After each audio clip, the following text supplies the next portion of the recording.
નમસ્કાર, ન્યૂઝ પરિણામમાં આપનું સ્વાગત છે. હું ધ્રુવી વ્યાસ. આજે આપણે વાત કરીશું નવરાત્રીની. નવરાત્રીમાં ગરબા પણ રમવાના છે, મજા પણ કરવાની છે, પણ સાથે સાથે સુરક્ષાનું પણ એટલું જ ધ્યાન રાખવું જરૂરી છે.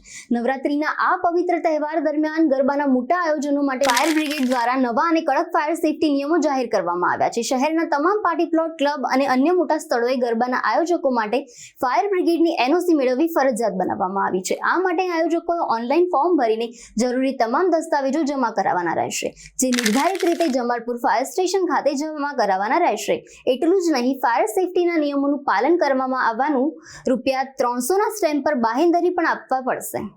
સુરક્ષાને પ્રાથમિકતા આપતા ફાયર બ્રિગેડે સ્પષ્ટ કર્યું છે કે ગરબા સ્થળે રસોઈ બનાવવા માટે ગેસ સિલિન્ડર, ધૂમ્રપાનના સાધનો અથવા આગ લાગે તેવો કોઈ પણ પદાર્થ રાખી શકાશે નહીં. મંડપ કે પંડાલના સ્ટ્રક્ચર, ખાસ કરીને સ્કૂલ, હોસ્પિટલ, ભઠ્ઠી કે ઇલેક્ટ્રોનિક સબસ્ટેશન, ટ્રાન્સફોર્મર્સ કે રેલવે લાઇનથી દૂર બનાવવામાં રહેશે. ઇમરજન્સી સમયે નાગરિકો સહેલાઈથી બહાર નીકળી શકે તે માટે ઓછામાં ઓછા 2 એક્ઝિટ ગેટ બનાવવાની ફરજિયાત જોગવાઈ કરવામાં આવી છે. મંડપમાં કરવામાં આવતા વાયરિંગ પણ નિયમો પ્રમાણે જ કરવાના રહેશે.